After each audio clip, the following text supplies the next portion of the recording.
Hello everyone, and welcome to part 3 of chapter 1 of Let's Read Twilight. I'm trying to get through this chapter in just one sitting. It's obviously taking a while. There is a lot to comment on. Nothing much has happened, but there's so much to make fun of, so I apologize for these incredibly long parts.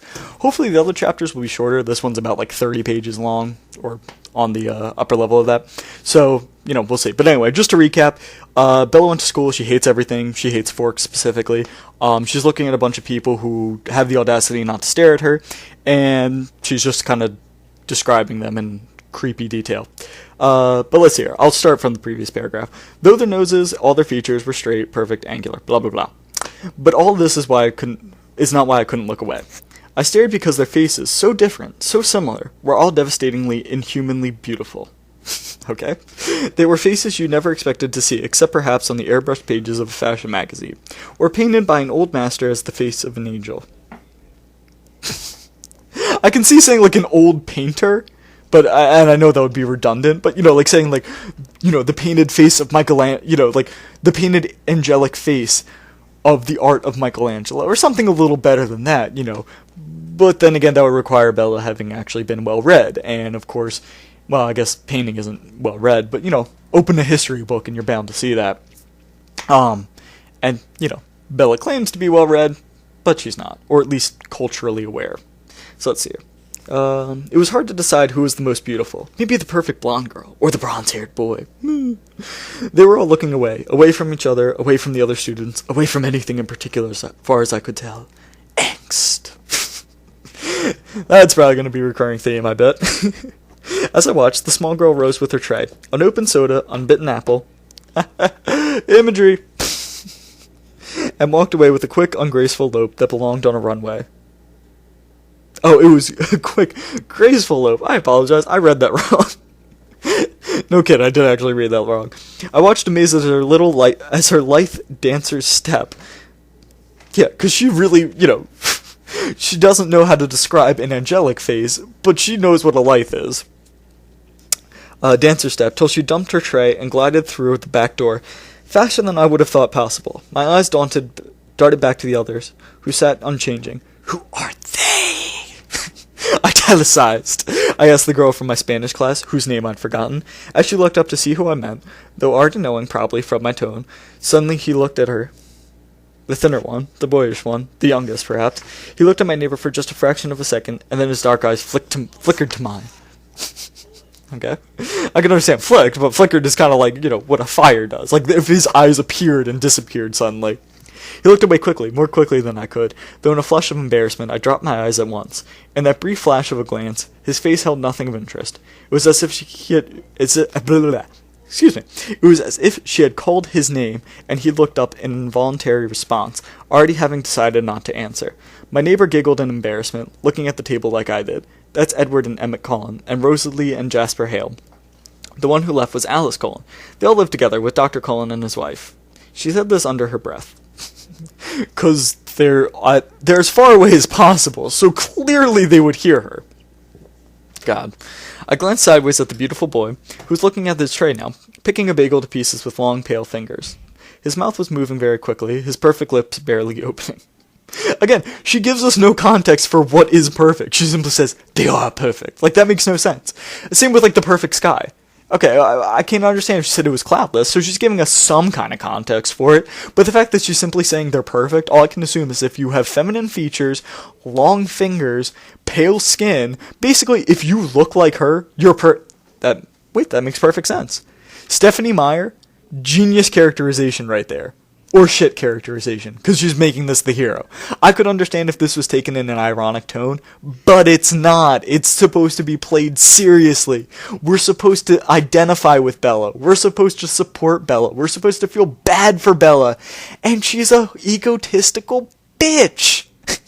So why the fuck would we ever want to identify with someone who thinks, know who looks perfect? Anyone who looks like me. Like, fuck that. This is only for people who really are egotistical, and I'm just kidding. I'm really not knocking the people who read this for that reason, at least. I mean, I'm reading it, look at me. And I'm sitting in my room recording myself read about a book, but whatever. Blah, blah, blah. Strange, unpopular names, I thought. Judging now! The kinds of names grandparents had.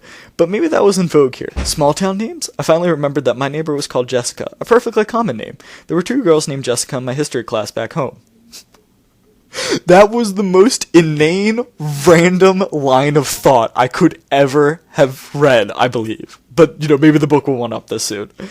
They are very nice looking, I struggled with the conspicuous understatement. Yes! Jessica agreed with another giggle. The exclamation point is perfect, and just the word yes. Like, I could understand being like, like, oh yeah, I agree. Just, yes! They're all together, though. Emmett and Rosalie, and Jasper and Alice, I mean. This is starting to sound a little incestuous. I mean, they all live together under one roof. Like, you get what I'm getting at here, people. Even if they're like step-siblings or, they're adopted or whatever, it's still a little creepy. Let's see here. And they live together. And that's what I was thinking. Like, but she's implying it as if, like, they're really tight because they live together. I'm thinking they're really creepy because they live together. Her voice held all the shock and condemnation of a small town. I thought critically. Again, bullshit! You clearly are an incestuous small little town. You are not one to judge other people. But if I was being honest, I had to admit that even in Phoenix, it would cause gossip. Which ones are the Cullens, I asked. They don't look related. Oh, they're not. Dr. Cullen is really young, in his 20s or early 30s. They're all adopted. The Hills are brothers and sisters, twins, the Blondes, and they're foster children. So, they're all adopted, including the Cullens, and they're all adopted by Dr. Cullen. So, why the Hills? Like, I guess maybe they kept their name from their adoption agency? I don't know, but that doesn't really make sense. They look a little old for foster children. They are now. Jasper and Rosalie are both 18, but they've been with Mrs. Cullens since they were 8. She's their aunt or something like that. Okay. That's really kind of nice. For them to take care of all those kids like that, when they're so young and everything. I guess so, Jessica admitted reluctantly, and I got the impression that she didn't like the doctor and his wife for some reason. With the glances she was throwing at their adopted children, I'd presume the reason was jealousy. I think Mrs. Cullen can't have any kids though, she added, as if that lessened their kindness. Yeah, way to judge a woman for being infertile. God, that is... Okay, Jessica is clearly trying to one-up Bella for total bitchiness. I mean, she's clearly had way less lines. We haven't heard her inner monologues, and already she's like just a step below Bella, just for that one comment. But let's go on. Throughout all this conversation, my eyes flickered again and again to the table where the strange family sat. Again, like, what is with that verb, flickered? If you imagine a fire flickering, it's because, the flames seem to appear and disappear with time. I can understand, like, flicking back and forth, like going, like a light switch flicks up and down, your eyes flick left to right. They don't flicker. Like, that'd be like your eyes are convulsing and you're having a seizure. That is not a thing a normal human being does. People should be concerned for that. But let's press on. Let's see here. Okay. They continue to look at the walls and not eat. I apologize. Sometimes I lose my place when I'm making a comment. Have they always lived in Forks, I asked. Old lady who lived in a shoe? Old vampire family. Well, actually, let me correct that.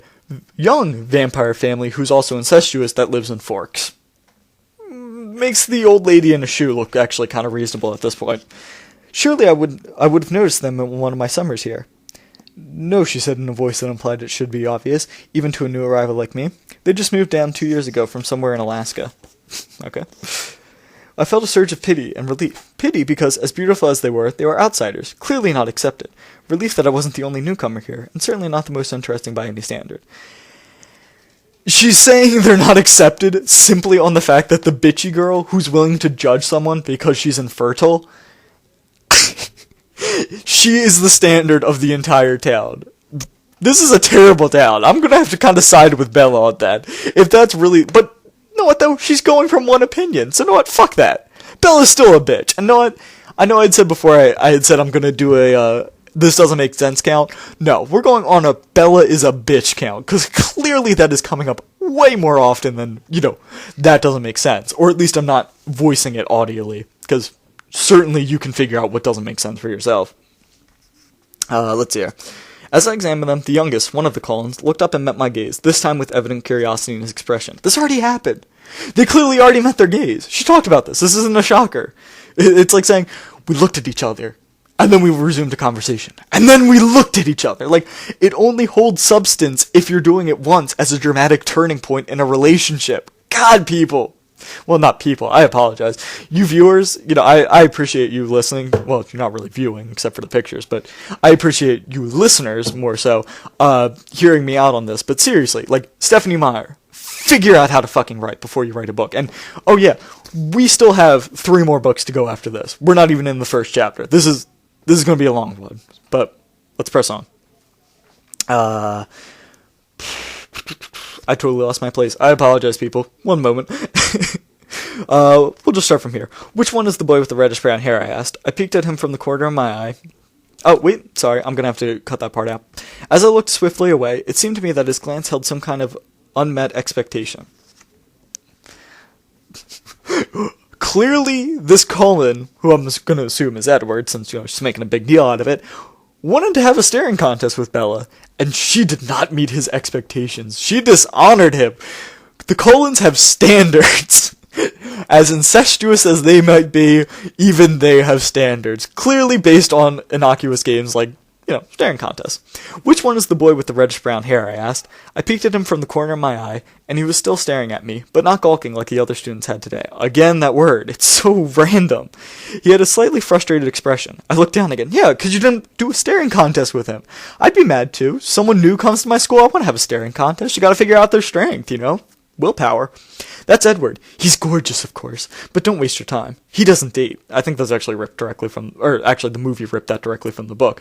Apparently none of the girls here are good looking enough for him. She sniffed, a clear case of sour grapes. I wonder when he turned her down. This guy sounds like a freak, so clearly she just cares about him on his looks, and even then, he doesn't sound that good looking, at least to me. I know I'm straight, so I don't really judge guys based on looks, but who the fuck knows? I bit my lip to hide my smile. You bitch! Then I glanced at him again. Yeah, she's not going to elaborate on this, so clearly we're just left to believe that because this other girl got turned down, she's happy. Because that means she probably has a better chance with him than that other girl. God. His face was turned away, but I thought his cheek appeared lifted, as if he were smiling too. Right. After a few more minutes, the 4 of them left the table together. They all were noticeably graceful, even the big brawny one. It was unsettling to watch. The one named Edward didn't look at me again. I sat at the table with Jessica and her friends longer than I would have if I had been sitting alone. I was anxious not to be late for class on my first day. One of my new acquaintances, who considerately reminded me that her name was Angela, had biology 2 with me on the next hour. We walked to class together in silence. She was shy too. I'm noticing a trend where there's just way too much boring detail. She gives detail to the most random things. Like, do I really need to know it's biology 2? You can just say biology class. You didn't say, oh, it was Spanish 2, learning to speak, with others, or learning to converse. It's like, you don't need that. It's totally bullshit. When we entered the classroom, Angela went to sit at a blacktop lab table exactly like the ones I was used to. She already had a neighbor. Yes, because that's what I call the people I sit next to. Not partners, neighbors. In fact, all the tables were filled but one. Next to the center aisle, I recognized Edward Cullen by his unusual hair, sitting next to that single open seat. As I walked down the aisle to introduce myself to the teacher and get my slip signed, I was watching him surreptitiously. Just as I passed, he suddenly went rigid in his seat. Well, if you're as good-looking as you think you are, I'd be rigid in my seat, too. Or rather pants, maybe. Wow, that was a good one. I had to actually explain my own joke. I apologize. Let's see. He stared at me again, meeting my eyes with the strangest expression on his face. The past 10 pages have only been about people staring. How fucking boring can you get? He stared at me again, meeting my eyes with the strangest expression on his face. It was hostile, furious. I looked at... Well, yeah, again, he's trying to have a staring contest. You keep ditching him because you keep staring at him back and then just walking away. You don't even try. You're a bitch, Bella. God. I looked away quickly, shocked, going red again. I stumbled over a book in the walkway and had to catch myself on the edge of a table. The girl sitting there giggled. Wow, we haven't seen that in the past couple of pages. Bella gets her slip signed, talks to the teacher, thinks the class is staring at her, trips over something, feels embarrassed, walks away. Oh, wow. I don't even know what to say anymore, because she's literally just repeating the same thing over and over again. It's like if I just repeated my commentary for every single line, which I probably am, but at least